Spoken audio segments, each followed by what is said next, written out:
Hoje eu quero tratar de um texto magnífico das Escrituras, que trata de uma das verdades mais sublimes da nossa vida cristã. Convido você então a abrir comigo Efésios capítulo 2, versos de 1 a 10. Vamos ler esse texto. Paulo escreve assim: Ele vos deu vida, estando vós mortos nos vossos delitos e pecados, nos quais andastes outrora, segundo o curso deste mundo, segundo o príncipe da potestade do ar, do espírito que agora atua nos filhos da desobediência, entre os quais também todos nós andamos outrora, segundo as inclinações da nossa carne, dos pensamentos, e éramos por natureza filhos da ira.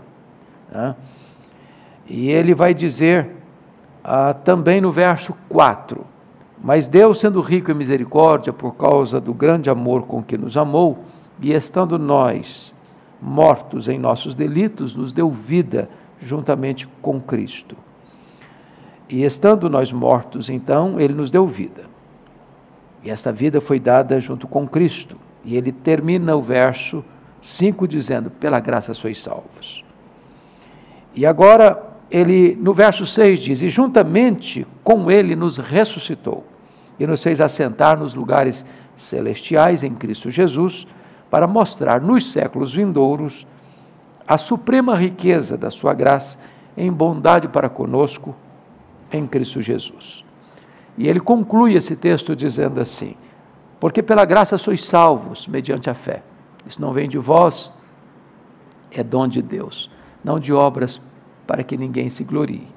Pois somos feitura dele, criados em Cristo Jesus, para as boas obras, as quais Deus preparou de antemão, para que andássemos nelas. É importante entender que a igreja de Éfeso foi fundada pelo apóstolo Paulo na sua terceira viagem missionária. A cidade de Éfeso era uma grande metrópole da época, era uma cidade com mais de 300 mil habitantes, era a capital da província da Ásia Menor. E Paulo ficou ali 3 anos, e é curioso que Paulo não tinha os recursos que nós temos hoje, de Bíblia impressa, de livros teológicos, de meios de comunicação, seja de literatura, seja de televisão, de rádio, de redes sociais. Paulo não tinha sequer mesmo capacidade de amplificar a sua voz com os recursos de som que nós temos hoje. E em 3 anos que Paulo passou ali naquela cidade, uma cidade fortemente idólatra, porque hospedava o templo da deusa Diana, que era 4 vezes maior que o Partenon de Atenas, uma das 7 maravilhas do mundo antigo, uma cidade que comercializava os nichos do templo da deusa Diana como seu principal produto de souvenir, uma cidade também não só idólatra, mas fortemente marcada pelo ocultismo, pela magia. E Paulo ali 3 anos, faz recuar a idolatria, faz entrar em colapso o ocultismo, pessoas vão se convertendo e queimando seus livros em praça pública. A palavra de Deus prevaleceu na cidade, e a partir de Éfeso, Paulo então vai plantando igrejas nas outras cidades da província da Ásia Menor, como Esmirna, Pérgamo, Tiatira, Sardes, Filadélfia, Laodiceia, Colossos e Herápolis. Na verdade, houve ali um grande avivamento espiritual. Nós não temos condições de explicar o sucesso estrondoso do ministério de Paulo naquela cidade, a não ser por uma poderosa intervenção de Deus, trazendo um grande reavivamento espiritual. Pois bem, Paulo tinha saído de Éfeso, tinha levado uma oferta aos pobres da Judéia em Jerusalém, fora preso em Jerusalém, ficara 2 anos em Cesareia Marítima, sendo acusado pelos judeus. Agora Paulo, por optar ser julgado diante de César, viaja para Roma e ele escreve esta carta de Roma. Esta carta é a rainha das cartas. É a carta mais robusta no que concerne à doutrina da igreja, a eclesiologia. No capítulo 1, o apóstolo Paulo traçou de maneira belíssima a nossa salvação do ponto de vista do plano eterno de Deus, como a Trindade estava envolvida na nossa salvação. O Pai planejando, o Filho executando e o Espírito Santo aplicando a obra da redenção. Este é o grande plano eterno de Deus, a eleição, a redenção e o selo do Espírito Santo. Paulo conclui o capítulo 1 orando para que a igreja entenda tudo aquilo que Deus fez por ela. Mas agora, no texto lido, Paulo vai contar para nós como foi a nossa salvação, como é que este plano se torna realidade histórica na nossa vida. E então, Paulo vai destacar no texto lido 4 grandes verdades, sublimes verdades, transformadoras verdades. E eu gostaria de repartir com você, então, essas 4 verdades. A primeira delas, nos versos 1 a 3, quando Paulo diz que o pecado trabalha contra nós. A segunda delas, nos versos 4 ao verso de número 9, quando Deus trabalha por nós. A terceira é que Deus trabalha em nós, no verso 10, parte A. E a quarta verdade é que Deus trabalha através de nós, no versículo 10, na parte B. Então, acompanhe comigo, por gentileza, esse primeiro ponto, que o pecado trabalha contra nós. E Paulo vai fazer 4 declarações aqui. Primeiro, veja o verso 2, ele vos deu vida, estando vós mortos nos vossos delitos e pecados. A primeira realidade que Paulo menciona é que o homem, antes de um encontro com Cristo, ele está morto. E você sabe que a palavra morte significa separação. Embora você, o homem, anda, corre, vê, escuta, sente, fala, age, reage, espiritualmente ele está morto, até o momento de ter um encontro com Cristo. A sua comunhão com Deus foi interrompida. E um morto não escolhe, um morto não decide, um morto não faz opções. Ou Deus intervém soberanamente para salvá-lo, ou ele está irremediavelmente perdido. Era assim a nossa condição antes de Cristo. Mas em segundo lugar, Paulo vai mostrar que o homem não só estava morto, separado de Deus, mas ele era desobediente, nos quais andaste outrora segundo o curso deste mundo, segundo o príncipe da potestade do ar, do espírito que agora atua nos filhos da desobediência, entre os quais também todos nós andávamos outrora. Então, o que Paulo menciona aqui é que o homem é desobediente porque ele está sob domínio, controle. Ele é um escravo. E ele é um escravo da carne, ele é um escravo do mundo, ele é um escravo do diabo. Ele tem uma coleira no pescoço. Ele não é livre. Ele é submisso a esse domínio, a esse senhorio carrasco, cruel, que oprime, que leva o homem a uma servidão plena ao pecado. Mas em terceiro lugar, Paulo vai mostrar que este homem, além de estar separado de Deus, morto e desobediente, este homem é também depravado, porque o verso 3, parte B, diz: fazendo a vontade, segundo as inclinações da nossa carne, fazendo a vontade da carne e dos pensamentos. Ou seja, o homem, ele está numa situação de depravação moral. Se as inclinações da nossa carne são inimizade contra Deus, se as obras da carne são impureza, prostituição, lascívia, todas as questões aí dos maus relacionamentos, ira, inveja, porfia, ciúmes, e se tem também os descontroles emocionais, de falta de domínio próprio, né? Glutonaria, bebedice, e se tem também os desvios religiosos de feitiçaria, idolatria. Tudo isso está escravizando o homem. Ele é um escravo, porque ele está com a sua vontade corrompida, ele também é um ser depravado. Toda a inclinação do seu coração vai para além da obediência e para fora da vontade de Deus. Mas finalmente Paulo menciona que este homem está condenado, separado de Deus, desobediente, depravado e mais do que isso, condenado, porque o verso 3 termina assim: e éramos por natureza filhos da ira, como também os demais. Então este homem, antes de Cristo, está numa situação irremediavelmente perdida. É isso que o pecado faz. O pecado trabalha contra nós, para destruir-nos, para arruinar-nos. O salário do pecado é a morte. O pecado é maligníssimo. Maligníssimo. O pecado vai levar você para mais longe do que você gostaria de ir. O pecado vai reter você mais tempo do que você gostaria de ficar. E o pecado vai custar um preço a você mais alto do que você gostaria de pagar. O pecado trabalha contra nós. Mas a segunda verdade que Paulo trata nesse texto é que Deus trabalha por nós.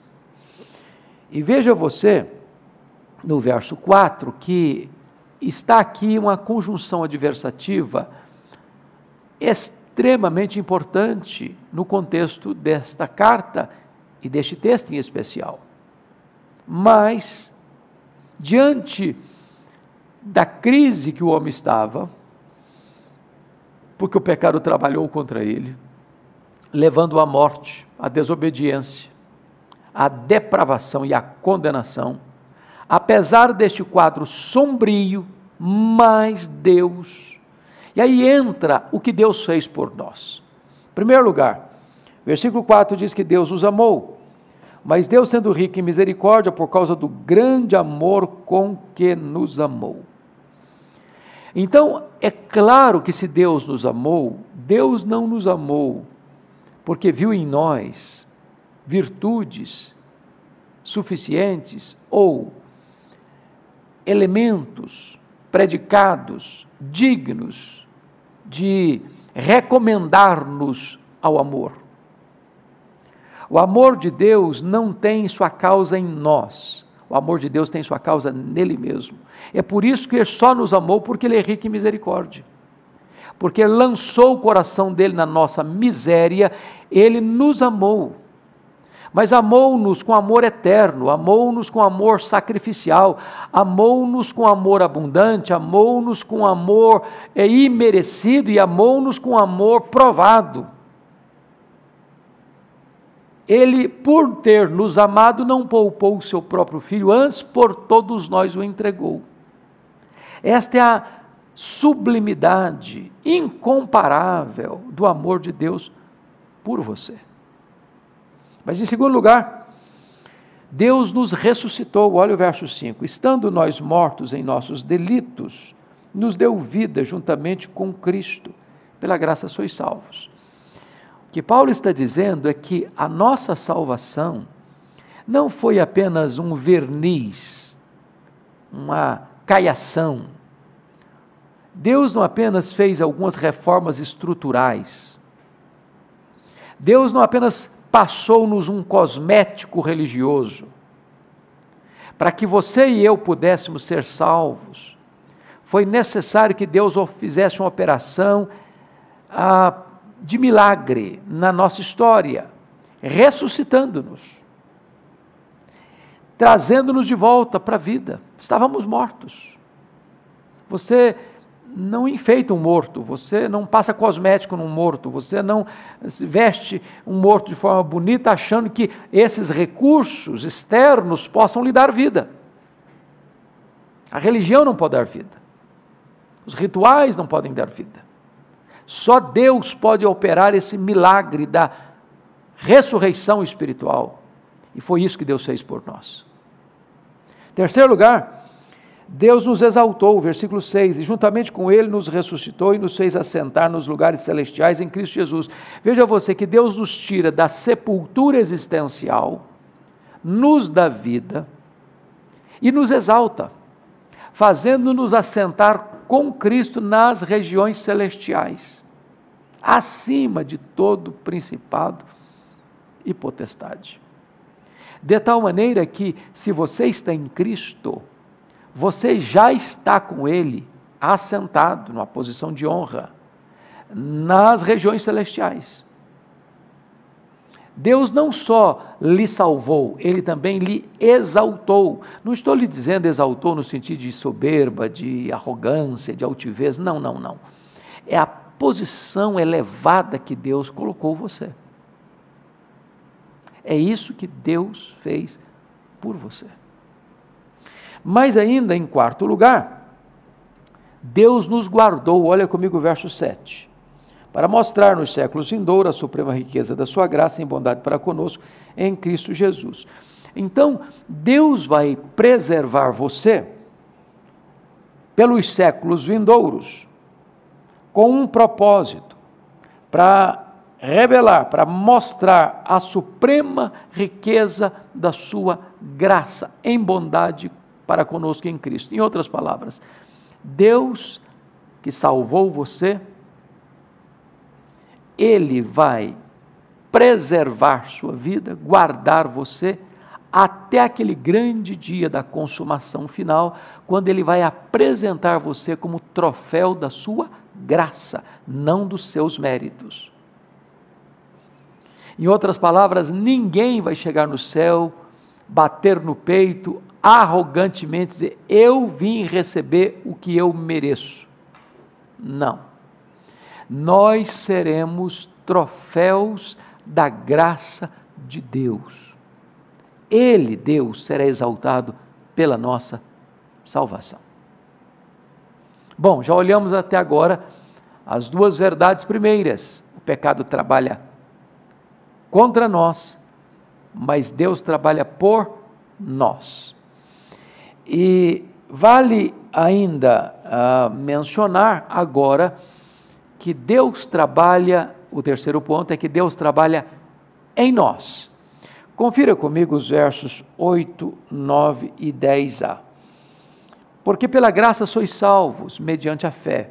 Isso não vem de vós, é dom de Deus, não de obras, para que ninguém se glorie, pois somos feitura dele, criados em Cristo Jesus. Então vamos entender. A nossa salvação tem três aspectos muito importantes de serem mencionados. Primeiro, a causa meritória da nossa salvação. Segundo, a causa instrumental da nossa salvação. Terceiro, o propósito da nossa salvação. A causa meritória da nossa salvação é a graça. Pela graça sois salvos. Graça é um dom imerecido. Graça não é o que você faz para Deus, é o que Deus fez por você em Cristo. Isso é graça. Eu não mereço, mas eu preciso. Isso é graça. Foi o que Cristo fez por você e por mim na cruz. Não porque nós merecêssemos, mas porque Ele, sendo rico em misericórdia, nos amou. Deu a sua própria vida por nós. Isso é graça, é a causa meritória, é o que Cristo fez por você na cruz. Mas a causa instrumental da nossa salvação é a fé.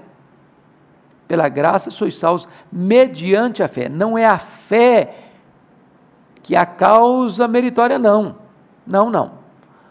A fé é apenas um instrumento de apropriação dessa salvação que nos foi dada pela graça. A fé é a mão de um mendigo estendida para receber o presente de um rei. Agora, o propósito da nossa salvação são as obras. Não de obras para que ninguém se glorie. Ou seja, as obras não são a causa, as obras são a consequência da nossa salvação, o que veremos no quarto ponto desta mensagem. Mas no verso 10, quando Paulo diz, quando nós estamos afirmando que Deus trabalha em nós, Paulo vai dizer assim, porque somos feitura dele. Feitura dele.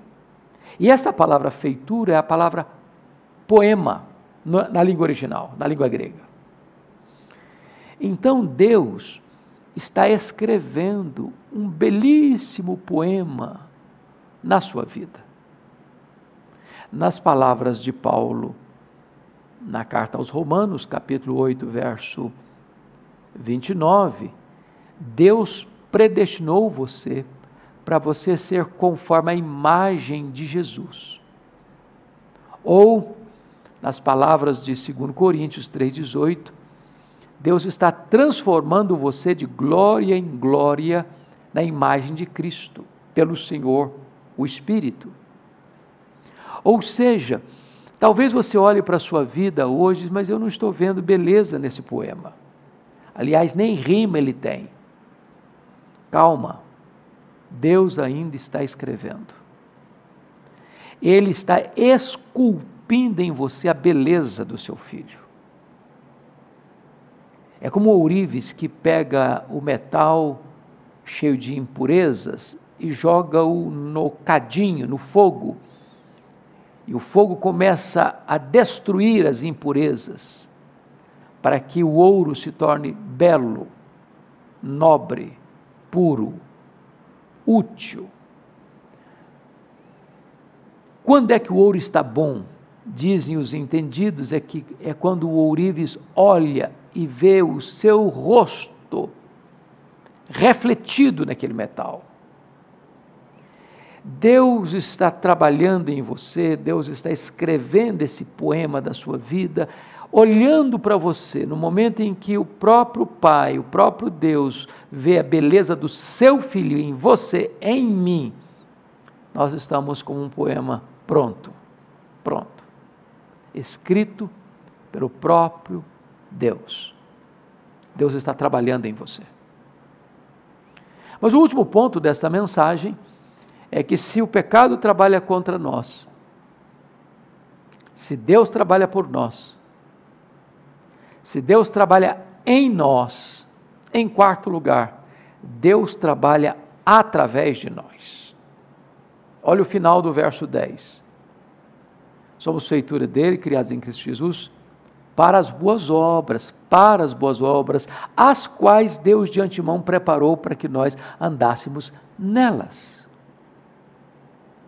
Então Deus agora vai agir por intermédio dos seus filhos. Deus vai com as suas pernas, Deus enxerga com os seus olhos, Deus escuta com os seus ouvidos, Deus age com as suas mãos.